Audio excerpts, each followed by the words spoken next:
New at 5, a Valley man says that he is fed up. He says now for months he's been trying to get a water leak fixed, but has gotten nowhere. That's right. So he turned to 13 Action News. Yasmin Hassan got involved, and she got some results today. Yasmin. That's right, Todd and Tricia. It turns out reporting an issue to the Water District isn't as simple as it sounds. But after dealing with this problem for months, something had to be done.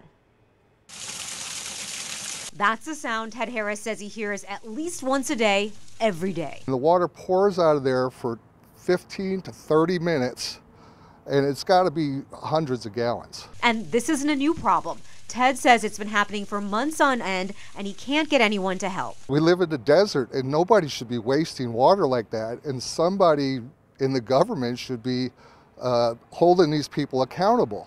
That's when we stepped in. I called the Las Vegas Valley Water District. I told them the water was gushing out of the drainage system from one complex and going right into another. But since that's all happening on private property, it's usually up to the property owners to deal with the issue. Our condo management has sent them letters I've heard, but nothing has happened. The loophole here is after the water went through both complexes, it ended up right near a public park. That means the Water District can get involved. But the last hurdle was a lack of information. In order for an inspector to be sent out, specific details need to be submitted.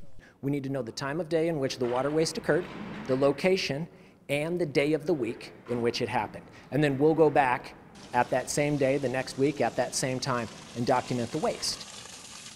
Once I called the Water District with all that information that was needed, a report is being filed, and now an inspector is going to go out to the property. So obviously, a lot goes into these inspections and filing reports. So I'll have more information on what you should do if you're ever in a similar situation and you need help. That's coming up tonight after the president's address.